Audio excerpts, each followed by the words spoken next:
السلام علیکم ناظرین، بریک سے واپسی پر ایک دفعہ پھر ہم آپ کو خوش آمدید کہتے ہیں اور چلتے ہیں ہم سسٹر سمرہ کی طرف کہ جیسا کہ ہمیں بریک پر جانے سے پہلے سسٹر بات کر رہے تھے کہ ہم ماہ رمضان المبارک کا استقبال کس طرح کرتے ہیں اور ہمارے ائمہ علیہم السلام ماہ رمضان المبارک کا استقبال کس طرح کرتے تھے. جیسے آپ نے دو مختلف چیزیں پوچھ لی. جو ہمارا استقبال ہے وہ تو آپ کو پتہ ہے، ہم تو جان کے بازاروں کے چکر لگانے، سامان اکٹھا کرنا، اور ایون کے بعض اوقات تو میں نے یہاں تک بھی سنا ہے کہ زیادہ کھانا شروع کر دیتے ہیں لوگ کہ ماہ رمضان میں ہم نے اتنے دن جو ان سے وہ رہنا ہے، اس طرح سے بھی بھوک پیاس برداشت کرنی ہے تو کمزور نہ کہیں پڑ جائے ہمارے بدن جسم کا اتنا خیال رکھتے ہیں. ہاں جی، مطلب یہ کہ ہمارا جو استقبال ہے اگر ہم ان سے ریلیٹ کریں اپنے امام سے اور اپنے اماموں سے، تو کہیں میرا خیال ہے دور دور تک شائبہ نہیں. ہم واجبات ادا کر کے، کچھ نوافل، کچھ مستحبات ادا کر کے کہتے ہیں کہ ہمارا تو حق ادا ہو گیا. جبکہ اگر اماموں میں دیکھیں تو ہر امام کی اپنی اپنی خصوصیت ہے. جیسے امام حسین علیہ السلام کو دیکھیں تو ان کا جو سا ایک وہ شجاعت اور امام علی علیہ السلام کا، تو جو ہمارے چوتھے امام تھے جن کو لقب بھی یہی دیا گیا، اللہم صلی علی محمد علی محمد، کہ لقب بھی دی گیا زین العابدین، یعنی کہ عبادت کی جو زینت. وہ ان کو اگر ہم دیکھیں تو وہ استقبال کس طرح سے کرتے تھے کہ وہ اپنے ایسے اس طرح سے، وہ جیسے کہ گھر کو سجایا جاتا ہے جیسے ایک شادی ہے، یا اس کو کئی طرح سے اس کو تشبیہ دی گئی ہے کہ جیسے وہ اس طرح سے استقبال کرتے تھے کہ سالہ سال جن کے گھر میں اولاد نہ ہو، تو وہ جیسے جس کے گھر میں اولاد ہو اور وہ کوئی 15 سال جس کو اس کو خوشی ہوتی ہے، امام اس خوشی کو ظاہر کرتے تھے، امام اس خوشی کو ظاہر کرتے تھے. اور جب وہ ماہ رمضان وداع ہوتا تھا اس کو اس طرح سے وداع کرتے تھے جیسے ایک جوان بیٹے کا جو جنازہ اٹھتا ہے، یا ایک آپ بیٹی کی ایک رخصتی، مطلب آپ اس کو کوئی بھی تشبیہ دے لیں کہ وہ اس قدر غم کا اظہار ہوتا تھا کہ جدائی رمضان سے جدائی سے امام اتنے زیادہ غم زدہ ہوتے تھے، اور امام رمضان کی آمد کے موقع پر امام اس طرح خوشی کا اظہار کرتے تھے کہ جیسے، اور ہم جہاں تک اب سوچتے ہیں تو یہ کہتے ہیں کہ بالکل اپوزٹ ہمارے ہوتا ہے. ہمارا رمضان ہم دن گنتے ہیں کہ کب کب ہماری جان چھوٹے، اس جو ہماری ایک روٹین چینج ہو گئی ہے اور جو ہمارے اوپر اللہ کی طرف سے ایک سزا کے طور پر مسلط کر دیے گیا روزے، یہ کب ہماری ان سے جان چھوٹے گی. مطلب چونکہ ہمیں ان کی وہ اس چیز کا احساس نہیں ہے، ہمیں اس کے باطنی عبادت کا احساس نہیں ہے. اگر ہمیں بھی احساس ہوتا، مطلب اگر ہمیں بھی معلوم ہوتا کہ کتنی بڑی نعمت ہے، تو ہم شاید خدا سے شکوہ کرتے کہ یہ 30 دن کیوں ہے، اس سے زیادہ کیوں نہیں ہے ہمارے پاس. اور شاید جب ہم جائیں گے تو ہمیں اللہ کے پاس تو ہم اس چیز کا اظہار بھی شاید کریں گے کہ ہمیں اتنا تھوڑا ٹائم کیوں دیا گیا ان کی اس عبادت کے لیے. ابھی تو ہمیں اس کا شعور ہی کوئی نہیں ہے. ابھی تو ہم جیسے ایک جسٹ روزہ رکھا، بھوک پیاس برداشت کی، نماز پڑھی، 10 دفعہ شکوہ کیا، پیاس لگ رہی ہے، بھوک لگ رہی ہے، سر میں درد ہے، سحری کو یہ نہیں کھایا تھا، یہ کھانا چاہیے تھا، افطاری کو یہ. ہماری گفتگو اسی اراؤنڈ، اسی ارد گرد گھومتی ہے رمضان میں، ریسیپیز کو دیکھنے، کھانے بنانے، اور نئی ریسیپی. اور میں نے یہ چیز بھی نوٹ کی ہے کہ ہمارے جتنے بھی اسلامک چینلز ہیں یا کمرشل چینلز ہیں، جو بھی مسلمانوں کے جتنے بھی کمرشل چینلز ہیں، وہاں جہاں رمضان المبارک کے خصوصی پروگرام شامل ہوتے ہیں، وہاں ایک خاص پروگرام ہر چینل پر یہ پکوان کے حوالے سے بہت لمبا ہوتا ہے. حالانکہ یہ جو ماہ رمضان ہے یہ ہم کو درس دے رہا ہے کہ بھوکوں کے ساتھ ہمیں وہ کر رہا ہے، کنیکٹ کر رہا ہے. دوسری طرف یہ بات میں آپ اپنی بات مکمل کریں، پھر اس پہ تھوڑی سی اور روشنی ڈالیں گے. جی، مطلب یہ کہ ہمیں اس چیز کے ساتھ کنیکٹ کر رہا ہے کہ ہم ان کی جن سے بھوک کو محسوس کریں، اور ہم بلکہ وہ دکھا کے لوگوں کو جن کے پاس کچھ نہیں بھی ہے ان کو ان کی بھوک میں اور اضافہ کر رہے ہیں. مطلب ایسی چیزیں ان کو بتا رہے ہیں، چکن ہے، میٹ ہے، آج کل کے کیا حالات چل رہے ہیں. مطلب یہ کہ 100 میں سے کوئی 20% یہ افورڈ کر سکتے ہوں گے، 20% کے لیے. ہاں جی، مطلب کہ وہ ہم نے وہ چیزیں دکھانی ہوتی ہیں کہ وہ جو رمضان میں غریب ہی روزہ رکھے گا تو اس کا روزہ جن سے مشکل ہو جائے گا جب افطار، کیونکہ اس کے لیے تو وہ آپ نے ایک پورٹریٹ کر دیا نا کہ افطار آپ نے کیسے کرنا ہے. اشتہارات آپ دیکھ لیں، ٹیبلز بھری ہوئی ہیں اور اس میں وہ ماہ رمضان اور وہ جشن ماہ رمضان اس طرح کے عنوان سے وہ چیزیں آ رہی ہیں. تو مطلب ہم اپنے بچوں کے سامنے اپنے یہ اس کنسیپٹ کو پیش کر رہے ہیں. جی ناظرین، بہت خوبصورت پوائنٹ یہ کہ دیکھیں کہ ماہ رمضان المبارک واقعی جیسے کہ سسٹر نے کہا کہ جیسے ہی ہمارے معاشرے میں ماہ رمضان المبارک کا آغاز ہوتا ہے، مارکیٹ میں نئی چیزیں، کھانے پینے کی نئی چیزیں آ جاتی ہیں. رمضان کی افطاری کے عنوان سے اتنے زیادہ اشتہارات آتے ہیں، اتنی زیادہ ایڈورٹائزمنٹ کی جاتی ہے کہ یہ مختلف قسم کے مشروبات آتے ہیں، مختلف قسم کے کھانوں کے ایڈورٹائز کی جاتی ہے. جیسے ماہ رمضان المبارک کا مقصد صرف اور صرف سحری کے ٹائم پہ کھا کر چند گھنٹوں کے لیے بھوکا رہنا اور اس کے بعد انواع و اقسام کے کھانوں کے ساتھ افطاری کرنا، ماہ رمضان المبارک اس کا نام ہے۔ ناظرین یہ چیز بالکل یعنی ایسا ہی ہے جیسا کہ ہم کسی چیز کو بالکل نہ جاننے کے برابر اس چیز کا ہے کہ اسلام ہم سے چاہتا تھا کہ رمضان المبارک میں ہم کیا کریں۔ اسلام چاہتا تھا کہ ہم تزکیہ نفس کریں، اپنے نفس کو پاک کریں، بھوکے اور پیاسے رہ کر ان بھوکے اور پیاسے اور غریب انسانوں کی غربت کا اور ان کی بھوک پیاس کا احساس کریں کہ وہ قسم پرسی کے عالم میں جو زندگی گزارتے ہیں اور بسر کرتے ہیں ان پر کیا گزرتی ہے، تاکہ ہمارے اندر کی انسانیت بیدار ہو، ہمارے اندر کا سویا ہوا انسان بیدار ہو اور ان کے دکھ سکھ پہ شامل ہو۔ ان کی غربت، اسلام کا جو معاشی نظام ہے وہ بھی تو یہی ہے کہ اگر تمہارے پاس اپنی ضرورت سے زیادہ ہے تو وہ تمہارا حق اور تمہارا حصہ نہیں ہے، وہ ان لوگوں کا حق اور حصہ ہے جو جن کے پاس وہ سرمایہ نہیں ہے، جو بنیادی ضروریات سے محروم ہیں، جن کے تن پہ لباس نہیں ہے، جن کے پاس پیٹ بھرنے کو کھانا نہیں ہے۔ ماہ رمضان المبارک اسی لیے آیا تھا کہ اپنے نفس کے ساتھ ساتھ ہم اپنے نفس کا تزکیہ بھی کریں اور معاشرے میں جو پھیلی ہوئی خرابیاں اور جو برائیاں ہیں اور جو کمزوریاں ہماری معاشرتی ہیں ان کو بھی دور کریں۔ اسلام کبھی یہ چیز پسند نہیں کرتا کسی بھی انسان کے لیے کہ وہ اس کے لیے اس کے نام پر چند گھنٹوں کے لیے بھوکا اور پیاسا رہے۔ اسلام کو اس سے کیا فائدہ، خدا کو اس سے کیا فائدہ؟ خدا تو صرف اور صرف یہ چاہتا ہے کہ ہماری تربیت ہو تاکہ ہم چند گھنٹے بھوکے اور پیاسے رہ کر ایک پریکٹس کر سکیں بالکل گناہوں سے بچنے کی، برائیوں سے بچنے کی۔ جس طرح ایک حلال چیز کو ہم حکم خدا کی وجہ سے چند گھنٹوں کے لیے چھوڑ دیتے ہیں۔ اب کھانا پینا حرام تو نہیں ہے نا، پانی پینا حرام تو نہیں ہے نا، حلال غذا کو کھانا حرام نہیں ہے، خدا نے اس کی اجازت دی ہے، لیکن ماہ رمضان المبارک میں خدا نے خود یہ حلال کی ہوئی چیزیں چند گھنٹوں کے لیے ہمارے اوپر حرام کر دی ہیں، اس لیے کہ تم اپنے نفس کو تربیت نفس کی کرو۔ وہ نفس جو پورے 11 مہینے ہمیں انگلیوں پر نچاتا ہے، ہم ہر خواہش اس کی پوری کرتے ہیں، ہم ہر چیز اس کی مرضی کے مطابق کرتے ہیں، ہم وہی کچھ کرتے ہیں جو ہمارا نفس چاہتا ہے، اور پھر یہ نفس ہمیں کس کی طرف لے کے جاتا ہے؟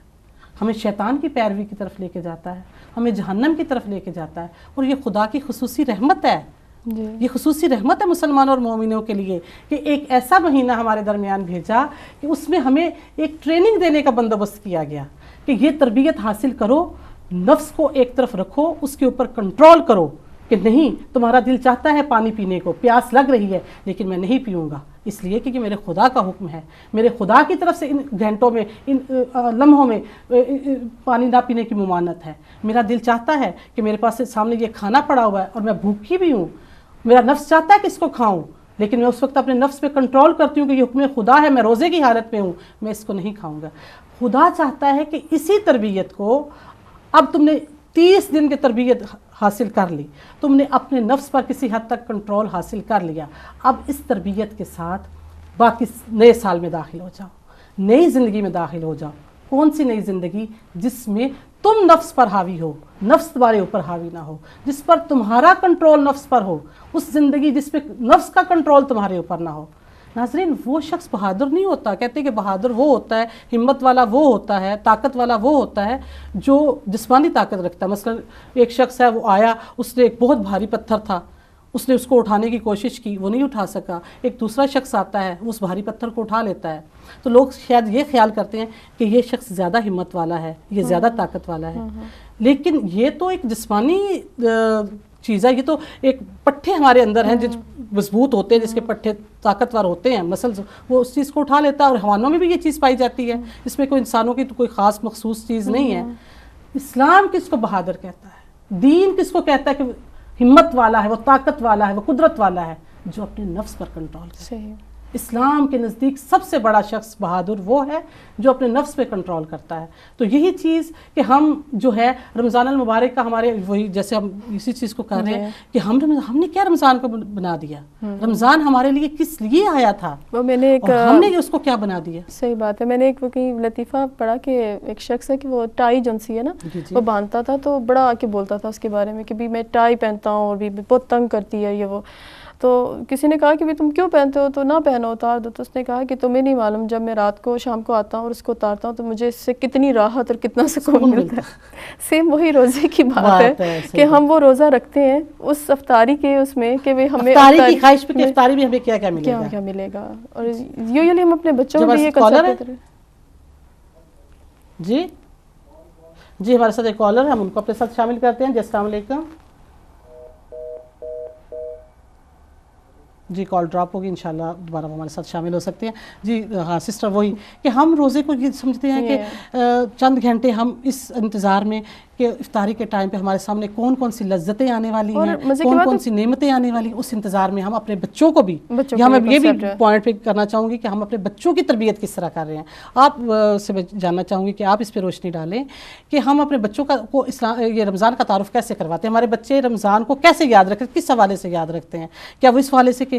رمضان میں ہم خدا کے لیے ہم بھوکے اور پیاسے رہیں گے؟ کیا وہ اس لیے یاد رکھتے ہیں کہ رمضان کی راتوں کو ہم خدا کی عبادت کریں گے اور یہ وہ راتیں جو ہمیں خدا کے زیادہ نزدیک کر دیں گی؟ یا ہمارے بچے افطاری کے انتظار میں ہوتے ہیں کہ رمضان کا مہینہ آئے گا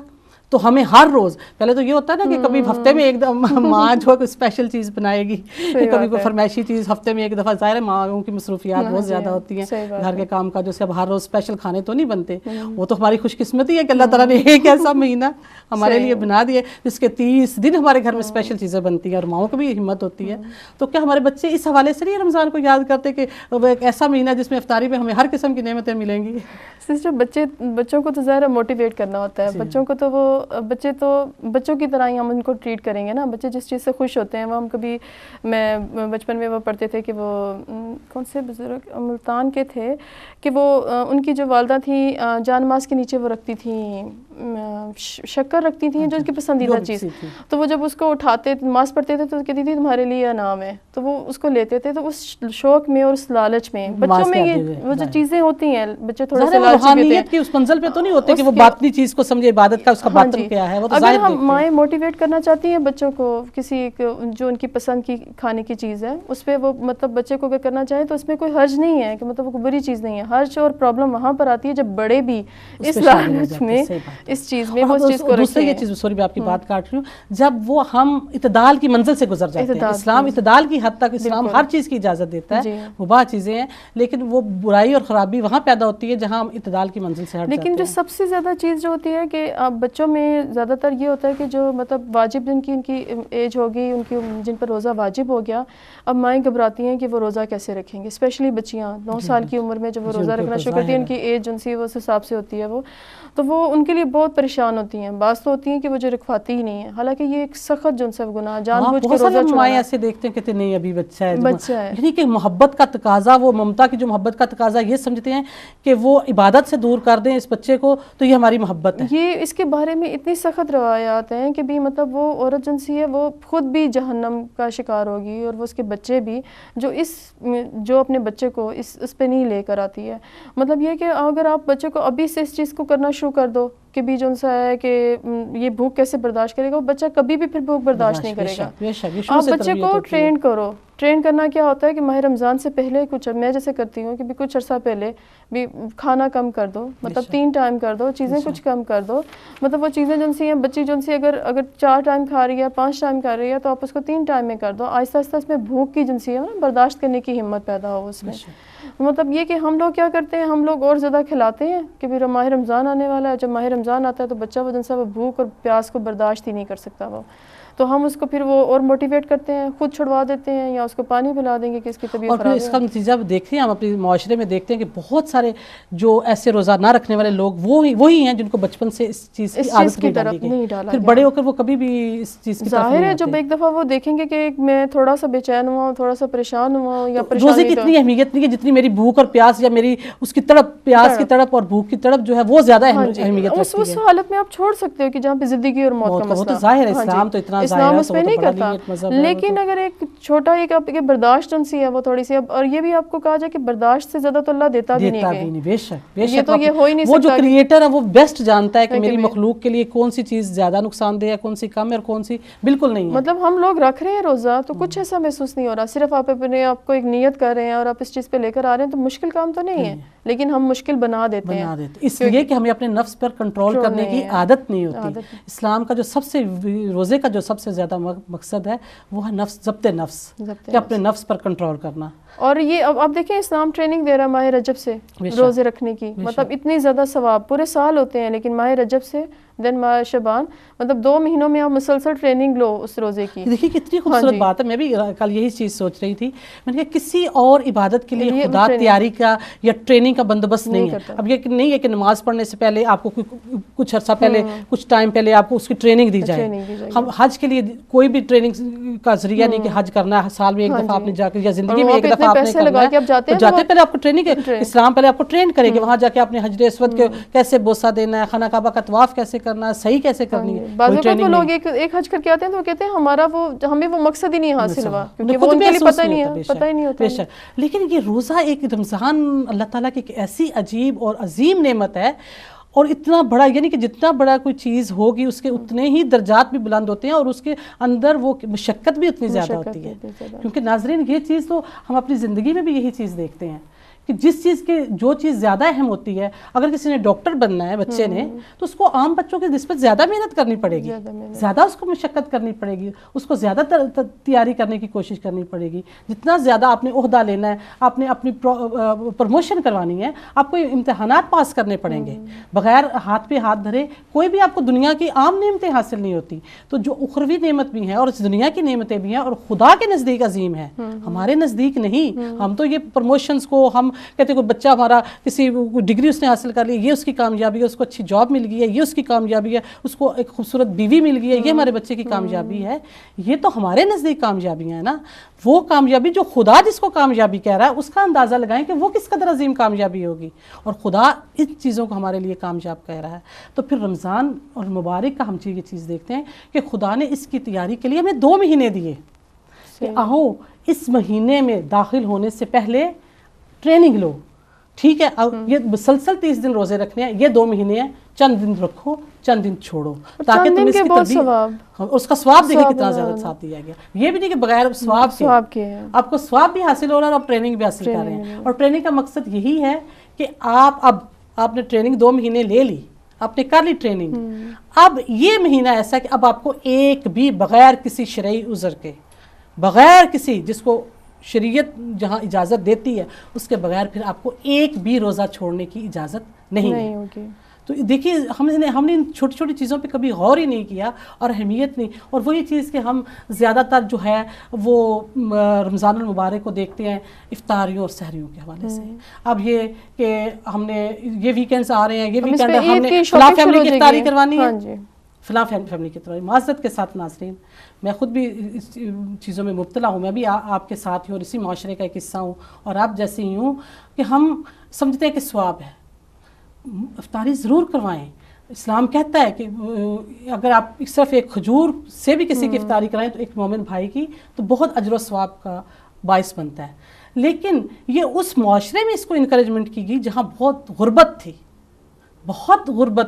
وہاں انکریجمنٹ کیا جاتا تھا کہ جو ایسے غریب لوگ جن کے پاس افطاری کے روزہ افطار کرنے کے لیے بھی کچھ نہیں ہے, دوسرے بہن بھائی ان کی مدد کریں, تاکہ اس کی بھی مدد ہو اور آپ کو اس کا اجر و ثواب بھی ملے, اور آپ کے درمیان بھائی چارہ اور محبت کا رشتہ بھی قائم ہو. جب آپ کسی کا دکھ اور درد محسوس کریں گے تو اس کا مطلب ہے کہ آپ کا اس سے قلبی تعلق قائم ہو گیا ہے. کسی کے دکھ پر آپ تکلیف پر تڑپیں گے, اس کی مدد کریں گے, تو اس کا اور آپ کا چاہے کوئی خونی رشتہ نہیں ہے, کوئی حسبی نسبی رشتہ نہیں ہے, لیکن آپ کا قلبی تعلق قائم ہو گیا. اور اسلام یہی چاہتا ہے کہ مسلمانوں کے درمیان بھائی چارہ,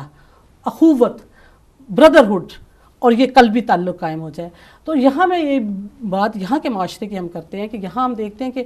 ہمارے ماشاءاللہ سب بہن بھائیوں کو کھانے پینے کا کسی کے گھر میں کوئی مسئلہ نہیں. اگر کسی بھی گھر میں جہاں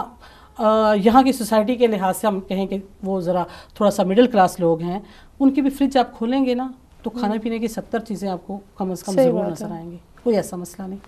ہم یہاں افطاریوں پہ دعوتیں کرتے ہیں، پیسہ بھی خرچ کرتے ہیں، اور دوسری سب سے بڑی جو چیز، ہم ٹائم کتنا ضائع کرتے ہیں۔ مجھے خود ذاتی طور پر تجربہ ہے کہ اگر کسی فیملی کی میں افطاری کرواؤں گی اپنے ریلیٹیوز کی، تو اس دن کی نمازیں بھی میری جائیں گی، وہ مجھے قضا پڑھنی پڑیں گی، اس دن کا مجھے قرآن پاک کی تلاوت کا بھی موقع نہیں ملے گا، اس دن کی دعاؤں سے بھی میں محروم ہو جاؤں گی، اور پورے دن کی عبادت کے ساتھ پورا دن میرا کچن میں صرف ہوگا، اور اس کے بعد جب مہمان چلے جائیں گے اس کے بعد پھر تھکاوٹ، اور پھر سحری کے ٹائم کی جو دعائیں ہیں، جو سحری کے ٹائم پہ دعائیں، کتنی خوبصورت دعائیں ناظرین، مجھے تو حیرت ہوتی ہے اپنے سمیت، یہ نہیں کہ میں الگ میں کر رہی ہوں، میں بھی اپنے آپ اس چیز میں شامل کر کے، ہماری ان باتوں کا مقصد بھی، جیسے ہم پہلے بھی بات کر رہے تھے پروگرام شروع ہونے سے پہلے، کہ ہمارا مقصد یہی ہے کہ ہم سب بہن بھائی جو سن رہے ہیں اور جو ہم باتیں کر رہے ہیں، ہم سب ایک ساتھ اپنی تربیت کا آغاز کریں۔ بہت ساری چیزیں ایسی ہیں جو ہم میں نہیں ہوتی، لیکن جب ہم دوسروں کو بتا رہے ہوتے ہیں تو ہمارے اندر بھی وہ شرم پیدا ہوتی ہے کہ اسلام کہتا ہے کہ دوسروں کو بتانے سے پہلے اپنے اندر وہ چیز پیدا کرو، تو وہ ہمیں بھی فائدہ پہنچتا ہے کہ ہم بھی اس چیز سے سیکھتے ہیں اور اس پر عمل کرنے کی کوشش کرتے ہیں۔ تو یہاں یہ چیز آپ سسٹر سمرا آپ کیا کہتی ہیں اس معاملے میں، کہ یہ دیکھیں یہ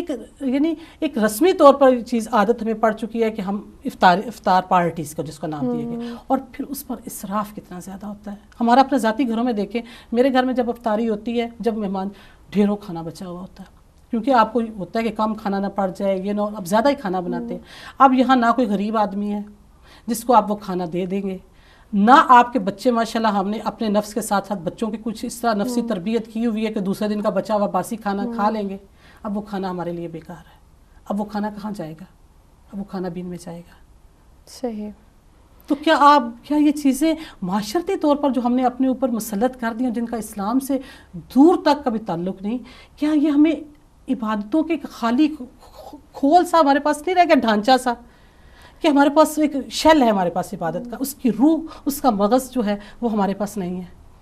وہ آپ کی بات بالکل صحیح ہے، اس میں تو کوئی شک نہیں ہے کہ ٹائم ضائع، مطلب آپ کی ایک ایک چیز جنسی ہوتی ہے وہ ضائع۔ لیکن ابھی اپنے تھوڑی دیر پہلے آپ کو یاد ہوگا کہ آپ نے کہا کہ وہ جو مسلح پر ہوتا ہے وہ عبادت کرتا ہے، اور وہ جو بازار میں ہوتا ہے وہ عبادت کرتا ہے۔ تو مطلب اللہ کی نظر میں اگر ہم اس کو، نیت کو اپنی ٹھیک کر لیں اور تھوڑا سا اس چیز کو کر لیں، کیونکہ اب یہ ایسی چیزیں ہیں کہ ہم ان کو روک نہیں سکتے ہیں۔ لیکن مطلب یہ نہیں ہے ایک کوئی کسی بھی برائی، معاشرتی جو برائیاں ہوتی ہیں یا جو ہماری رسومات ہوتی ہیں یا جو عادات ہوتی ہیں، وہ اتنی آسانی سے کے ساتھ یا یکسر جاتی بھی نہیں جاتی ہیں۔ ہاں یہ ہے سب سے پہلا ہمارا مقصد ان چیزوں کو ڈسکس کرنے کا ہے کہ ہمارے اندر غور و فکر کرنے کی عادت پیدا ہو جائے، ہمارے اندر فکری شعور اور فکری بلندی ہو۔ ہمیں یہ سوچنا ہے، یہ حساب کرنا ہے کہ کون سا کام دنیاوی لحاظ سے اور دینی لحاظ سے ہمارے لیے سود مند ہے، کیونکہ یہ چیز ایک فطرتی چیز ہے کہ انسان ان چیزوں کی طرف زیادہ بڑھتا ہے جس میں اس کے لیے فائدہ ہوتا ہے۔ وہ سب سے پہلے کوئی آپ کو کام کرنے کا ارادہ آپ کریں گے، کوئی ارادہ آپ کام کرنے کا کریں گے یا آپ کچھ سوچیں گے، تو آپ سب سے پہلے آپ کا دھیان جاتا ہے کہ اس میں میرا فائدہ کیا ہے، مجھے کیا فائدہ ملے گا۔ ناظرین، ہمارے بریک کا ٹائم ہوا چاہتا ہے، بریک سے واپسی پر ہم یہیں سے اپنی گفتگو کا آغاز کریں گے، ہمارے ساتھ رہیے گا۔